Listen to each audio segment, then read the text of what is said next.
こんにちは、山下夏美です。今回はですね、ちょっとやや中上級者向けになっちゃうかもしれませんが、流し波とかラップ波において、重要なね、僕が意識してることをちょっと喋っていこうかなと思います。今までもね、何回か、基本的なね、ことは、初心者向けにね、テイクオフとかいろいろちょっと喋ってはいったんですけど、今回はどちらかというとちょっと中上級者向けな波の取り方であったりとか、合わせ方とかターンの仕方をちょっと解説できたらいいなと思ってます。ぜひね、最後までご視聴よろしくお願いします。一応ラップも流し波もあるんでね、最初はちょっと流し波についてね、喋っていこうかなというふうに思うんですけど、早速。で、まずね、こう流し波なんですけど、何回か僕の動画上でも喋ってる通り、まずは斜めに撮るっていうことを意識するっていう風に喋ってたんですけど、流し波のまず合わせるライン、ターンの合わせるラインなんですけど、テイクオフしてサイドウェイで合わせることが多いと思うんですね。で、ラップ以上にですね、まさに今ゆっくりこう崩れてってる、今崩れる瞬間っていうところを合わせるっていうのがね、基本的なことですね、まずは。っていうのも流し波は、ちょっとその日の波によってね、波のスピードとか変わったりするんですけど、ややこれはラップ波とかにもつながることなんですけど、ちょうど境目のあたりを狙う。これとか、わかりやすいかな。本当にちょうどまさに崩れるとこっていうのを合わせるっていうのを意識していただければいいかなと思います。こういう風にちょっとね、アウトの速い波になってくると話は別なんですけど、特にインサイドで横に走る流し波っていう時は、本当にまさに今崩れる場所を合わせるっていうのが、まずは基本ですね。で、逆にアウトになってくると、少しスープから当てて追いかけてあげる。これは何回か喋ってるんですけど、これとかそうですね。ややスープ気味のとこで当てて、前に出ようとするっていう感じですね。ちょっと今のは、メイクできなかったけど。で、これはね、今ちょっとね、先端というか、まだ崩れてない場所で当てたんですけど、巻かないところで当てちゃったとか、意図的に当てたっていう時は、パンプして前に出るってことが、前に出るっていうよりかは、ピークを待ってあげるっていう言い方が正解なのかな。っていう風な使い分けしてます。だから基本はインサイドならまさにちょうど崩れる場所。で、アウトの波でブレイクがゆっくりなのであれば、多少スープから当てて、スープのターンで加速して前に出るっていう感じですね。でね、ブレイクが速いアウトの波の時は、もうある程度先読みして、そのブレイクの終着地点って言えばいいんですかね。のあたりで当てるっていうことが重要かなと思います。なかなかね、そのちょっと波ペースとか、ブレイク位置っていうのは数やらないとね、ちょっと分かりにくいっていうかもしれませんが、だんだん慣れてくるとね、まさにそのドンピシャの位置で合わせれるようになるんでね、ちょっといろんなタイミングで出て、このタイミングで出たら自分の加速スピードだとこの辺りにつくんだなとか、そういうのが分かると、どの波でもね、どういうペースの流し波でもだいぶ乗れるようになるんじゃないかなとは思います。で、今ターンの位置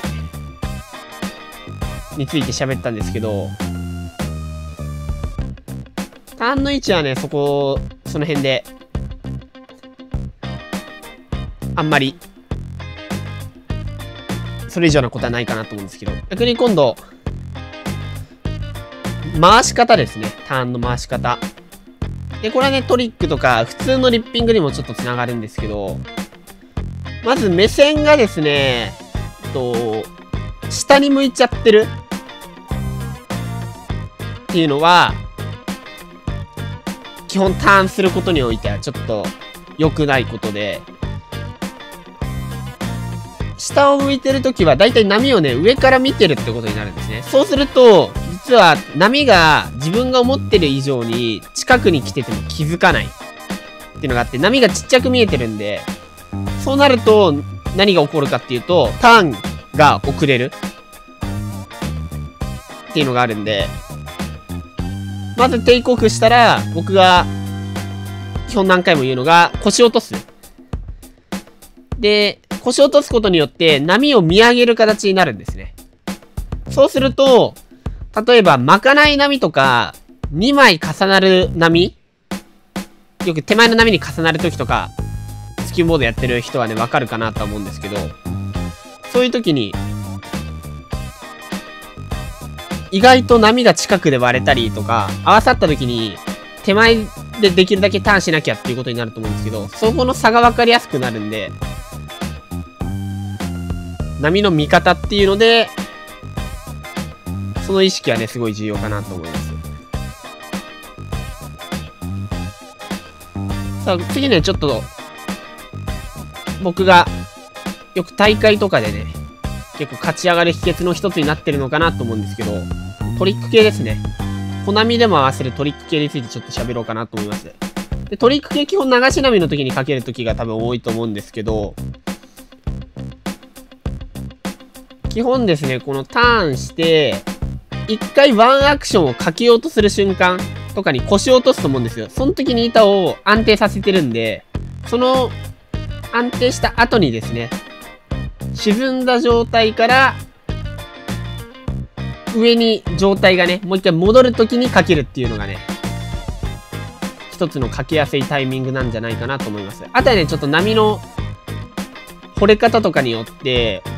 大きく変わってきたりとかはするんですけど、これは左右基本一緒ですね。イメージすることは。基本的には、ターンして、腰を落としたタイミングでエアとか、ショービットとかですね。であとはリップイングしながらトリックっていうのもね、僕は結構やるんですけど、リッピングしながらトリックの時はですね、基本スピナーが多いんですけど、例えば、さっきね、流し波の時に、まさに崩れるところを狙うっていう話を少ししたと思うんですけど、そのタイミングで、思ったよりブレイクが速くて、あ、間に合わないってなった時に、ややレールを抜きながら、ちょっとテールを波の外に出してあげる。ターンするときに。っていう風にすると、ちょっとダイナミックなリッピングスピナーができるようになる。これはよく僕がやるテクニックの一つですね。ちょっと、ショービットとかはね、また別の、ちょっとコナミとかに合わせる感じになるんですけど、一番よく使うリッピングトリックっていうのは、そういうスピナーで合わせたりっていう感じが多いです。ただちょっとこれはね、ちゃんとレールワークが使えてる人が、実際やるトリックで、まあ、中級者ぐらいの人がちょっとまだラップ安定してできないよとか、そういう人であれば、ちょっとターンの時に変な癖がついちゃうんで、あんまりおすすめはできないです。あくまで、こういう引き出しもあるよっていうことで覚えていただければいいかなと思います。ターン後、ターン中。で、ターン前ですね。これが多分一番難易度高いんですけど、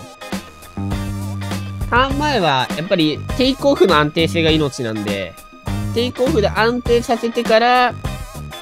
波との距離を見てあげるっていうのがすごい重要かなと思います。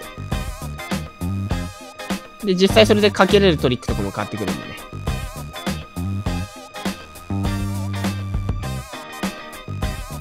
基本はターン後。ターンして腰を落としたタイミングで、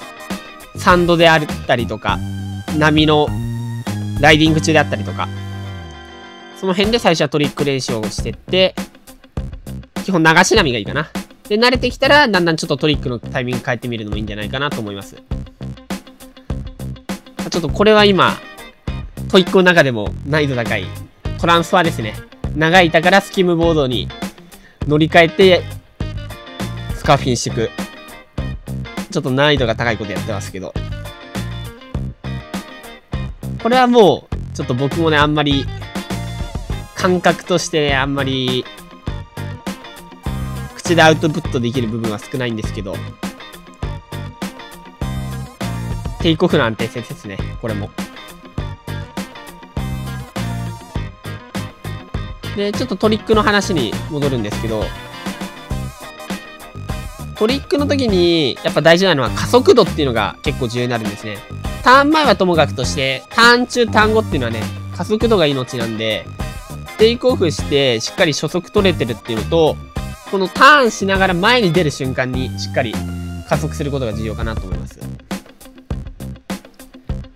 さあ、そしてね、最後、ラップ波ですね。もうラップ波はね、もう何回も喋ってきてるんですけど、今流れた映像だと、実際で言うとやや悪い例に当たるかなと思います。上に乗っちゃってるんで。で、逆にこれはね、いい例です。結構。バックウォッシュの合わせてアウトに出て、バックウォッシュの影響でダブルアップするタイミングのところでもうターンが回し終わってるんで。で、ラップの時にね、一番重要なのは、目線っていうのは何回も言ってきたんですけど、肩の先導、今ちょっと流れた映像は肩の先導が遅れて、最後レールワークでカバーして前に出た感じなんですけど、そうこれとかいいですね。目線をまず最初に向けて、